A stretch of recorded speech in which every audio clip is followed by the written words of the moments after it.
hello, and welcome to Words with Friends Live. That's right, it's live. Don't believe me? Watch this.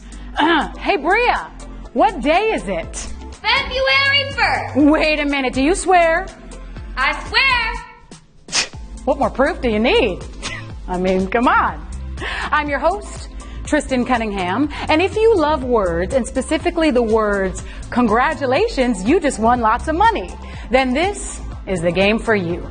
And here's a secret. If you stick around at the end of the show, I have a very, very special announcement just for you. Now, speaking of special announcements, as of today, the organization formerly known as the Boy Scouts of America will open its doors to all children ages 11 through 17 and will now be called the Scouts of America.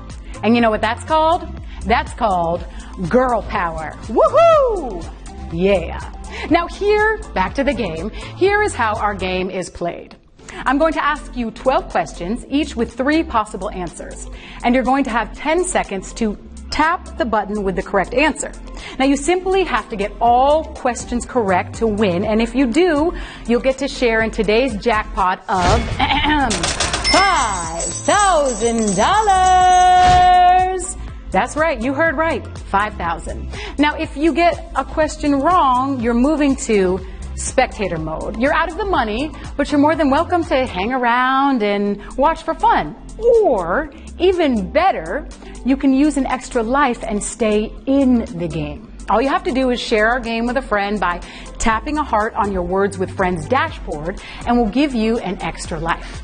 And you can only use one per game, and you can't use it on the last question. But trust me, it's a great thing to have if you missed one because you had cat in lap, which happens to me all the time. They're so cute and I forget. So, by the way, here's another secret coming soon. Getting questions right in spectator mode will earn you valuable prizes. That's right, valuable prizes. So, speaking of the game, we're still working out the kinks. So please be patient if you're experiencing some glitches. And believe it or not, I can actually hear you when you're yelling profanity at your phone because of our glitches. So, just keep that in mind. Virgin ears. Also, we are streaming live, so you'll want to use a Wi-Fi connection to get the best video. And if your battery's low on juice, this right here would be the time to plug it in. Go plug it in. All right, do you feel it? I feel it. It's game time. Break a thumb, people. Let's start out with our Words with Friends word of the day. Now, we send it to you every single day, so check your notifications. We're practically giving you the answer. And today's word is scarlet. Question 1. Which color is closest to scarlet? Blood, lapis, or marigold? Marigold. Now, time to throw some shade. Color shades. Back in the 17th century, Puritan New England, anyone convicted of adultery would have to wear a letter A in scarlet cloth as a punishment. Now, what about other sins? Like how about a scarlet T for people who talk during movies, or a scarlet P for those people who park in between 2 spots, or a double D? They'd wear a double D for people who double dip. Don't do it, it's gross. All right, the correct answer is blood, and 30,000 people got it. Now, scarlet is defined as a shade of red. Lapis is a bright blue, and marigold is a yellow. Colors have many shades. For example, some shades of tan are beige, or latte, or hazelwood, and sepia. Then there's the color spray tan, which ranges from a deep brown to a bright orange. So, that's that. All right, moving forward, question 2. Keyboard characters are to emoticons as images are to blank. Emojis, text, or communication. Now, emoticons are the technological equivalent of cave drawings. They've evolved into a bona fide modern-day art form. In fact, at a recent auction, I dropped a few grand on a limited edition print of a cave painting. Yep, it's titled, Man Spear Mastodon, Not Kill Though, Bad Idea, Stomp Stomp, Cry Cry. That's the title. Of course, the minute I bought it, boom, it triggered a nest of prehistoric termites that ate half of it from the bottom up. It just boop. But now they say it's worth even more, so yeah. All right, the correct answer is emojis. 18,000 people got that one. Very nice. Emojis have been taking the world by storm lately. In 2015, emoji was Oxford Dictionary's word of the year. And they even got their own movie, which made over $200 million at the box office. Despite the fact that most critics said that it was... I'm sorry. It's a poop joke. I'm sorry. Back to the game. All right. Question 3. Which of these words are heteronyms? Lead and led, read and read, or Harpo and Oprah? Now, a heteronym is one of many similar words that have their origins in Greek, like antonym or synonym or pseudonym and a bunch of others that I'm blanking on right now. Sorry, I'm terrible with nyms, but I never forget a face, like you, Fred. Actually, it's Dylan, Kristen. Well, actually, it's Tristan, Fred. Never forget a face. All right, moving on. The correct answer is lead and led. 7,000 people, yes. So, for example, the word spelled L-E-A-D is a heteronym because it can be pronounced lead or led. There are even rare words like M-O-B-I-L-E that can be pronounced 3 different ways. We call those tri-heteronyms. Actually, I have no idea if that's right, but admit it, you were impressed with me. I could tell you were impressed with me. Just made it up. Oh no! And the word around town is that last question was brutal. No. I'm sorry, sometimes we're brutal around here. All right, moving forward. Question number 4. When should you capitalize the word after a semicolon? Never, always, or if it's a proper noun. Now, you make a semicolon by putting a period on top of a comma, but you don't use it exactly like either one because a semicolon is stronger than a comma but weaker than a period. Not sure how they know that, but is there one particular gym that all the punctuation marks work out at? They're like, hey, comma, semicolon and I are going to hit the treadmill, then lift some weights with hyphen if you want to join. Punctuation gym. Ha! All right, the correct answer is if it's a proper noun. 6,000 people are with me. Yes. Names, places, days of the week, they're the only kinds of things that qualify for the capital letter treatment. A good way to remember it is the phrase, if it ain't a proper noun, don't press your shift key down. I believe Johnny Cochran came up with that one. Yeah, it was Johnny. Yeah. All right. Question 5. How many boroughs are there in New York City? 4, 5, or 7? 4, 7. Now, New York's boroughs united in 1898, so the city could stay the biggest in the country and really stick it to Chicago. I know when you first heard the word boroughs, you were hoping we were talking about donkeys. I know how you think. But a burro, the animal, is not a donkey. A burro is half donkey, half horse. Somewhere, some horse or donkey said, you know what? I'm going to start dating outside of my fenced area. And I'm really proud of them. Go you, donkey horse. You go.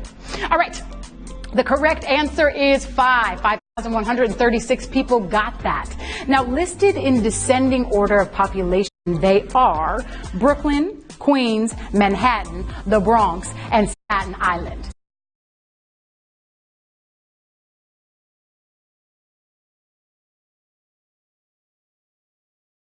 How is there not one in the studio right now if there's 44 million? There it is. We got a donkey in the studio. Hi, what's your name, donkey? Is it Ashley? Ashley. All right, question number 6. I'm sorry, I'll pull it together. The word spelled S-A-K-E is not which of these? A drink, an adjective, or a noun? Is not. Now, have you ever heard someone say, for Pete's sake, and you wondered who the heck is this Pete guy? Sadly, no one really knows. It could just be a twist on the phrase for pity's sake, or it could be St. Peter. Personally, I like to think it's Pete Seeger. You remember him? Sweetest guy ever? Surely you remember him. He sang that song like, Where Have All the Flowers Gone? You remember Pete. All right, the correct answer is an adjective. 3,958, very nice. To get this one, you just had to know that sake is a Japanese alcoholic beverage made from fermented rice, which makes it both a drink and a noun. And in the case of me and this year's office Christmas party at Benihana, it also makes it a big, big mistake. Have you ever heard of a sake bomb? Yeah, never again. All right, you're doing great so far, and guess what? You're halfway done. You keep it up. Yes, you. All right, question 7. What language does mural come from? Spanish, Latin, or German? Now, there are lots of different kinds of murals, but today many of them take the form of graffitied walls in public places, like the work of England-based street artist Banksy, whose identity, interestingly enough, has remained unknown. Now, people have been trying to unmask Banksy for years, and rumor has it that he was last spotted hosting some game show where you win money or something. I mean, who knows?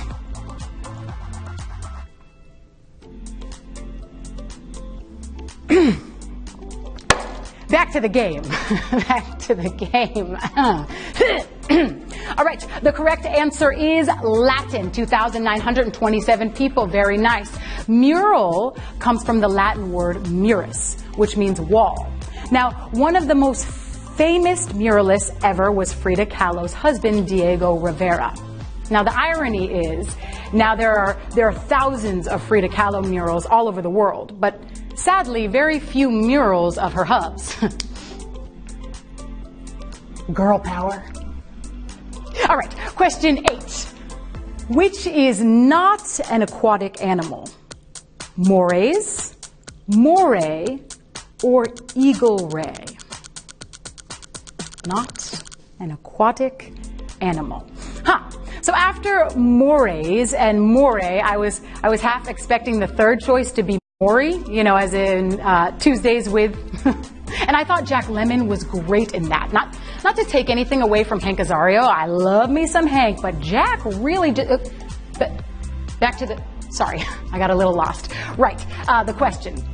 Well, this one is straight up marine biology, so I hope you didn't nod off during Finding Nemo. It's a very good movie. All right, the correct answer is mores. Mores are the customs and moral attitudes of a particular group. Well, an eagle ray is a type of ray like a stingray. And when the moon hits your eye like a big pizza pie, that's a more. Oh, and it's also a type of eel. Yeah, you're welcome. All right, moving forward with strength. Question 9. Which is not a real word? Teeming, antimony, or antimount? Now, I wish they could all be real words. I really, really wish. But unfortunately, one of these three is about to be exposed as a fraud. A random assortment of letters masquerading as a free morpheme. So make the call. Which one was rejected from Oxford, huh? Well, the dictionary, that is, not the college. Although they do have a great masquerade program. Yeah, I'm a morpheme. So it's a really good program. All right, the correct answer is antimount. Now, teeming means full of people or things, and antimony is the element with atomic number 51 on the periodic table. Now, Antimount isn't a word, though it'd make a great name for a spray that kind of like keeps frisky dogs apart. You just spray the Antimount, and they anti-mount. Antimount. All right, question 10. What is a person called who travels to New England to view autumn foliage? Faller, leaf peeper, or a lever? Hey, now don't get me wrong, I love nature as much as the next person, but driving 4 hours to watch a bunch of leaves change color sounds like a hobby for people who find watching paint dry too much of an adrenaline rush. They're like this. Is it dry? Is it dry? Oh! It's not dry yet. The paint is not dry yet, Fred. It's not dry yet. All right, back to the game, sorry. The correct answer is a leaf peeper. And let's see, 1,963 people got leaf peeper. And wow, that is such an unflattering name. I would avoid the activity altogether just so nobody was tempted to call me that. To call me a leaf peeper. It makes it sound like you show up in the Berkshires wearing only binoculars and a trench coat. Horrible name. Never want to be called that. All right, question 11. Who was Oprah eponymously named after? Someone in the Bible, someone in a Shakespeare play, or someone in The Great Gatsby? Now, you notice how you didn't just ask, wait, which Oprah are they talking about? That's because there's only one Oprah. Or is there? Now, the wonderful people that work here, we checked. And for every million babies born, there are actually 2 named Oprah. But to be clear, we're talking about the one who owns her own television network, 18 Emmys, and most of Maui. Are you thinking what I'm thinking? Oprah for president. Girl power. All right, the correct answer is someone in the Bible. 1,794 people. Oprah's Aunt Ida named her after a woman in the book of Ruth, who some say was the mother of Goliath. Now, not much else is known about Oprah's namesake, but it's safe to assume her list of favorite things did not include a slingshot. And mother of Goliath, oof, that's a big baby. Serious stuff. All right, 11 right answers in a row, and they said it couldn't be done. You've made it all the way, drumroll please, to the last question. Question number 12. Which is a synonym for de rigueur? Comme il faut, du foie, or the regular? De rigueur. Now, bonjour, je m'appelle Tristan, je t'aime. Comment ça va? Comment ça va? Is any of this helping you? Oui? No? Well, did that help at all? I mean, hey, when we said we were going to hit you with a word-based question, we never promised that it'd all be in English. And if you'd like to lodge a complaint, just hit me up at AlphaCat on Instagram or Twitter. At AlphaCat. Just send those messages right there. All right, the correct answer is comme il faut. And let's see, 1,350 people got that, which means comme il faut means correct in behavior or etiquette, which is something that I know nothing about. And here is the secret that you know nothing about. Sunday's game is worth $25,000. $25,000, believe it or not, but you better believe it. So get back into the game, fine-tune your best moves, and show the word master what you're made of. You have 2 days left to complete the Chinese New Year Parade Solo Challenge and prep your mind for the big alternative game on Sunday. Now, my friends, let's see who won out there.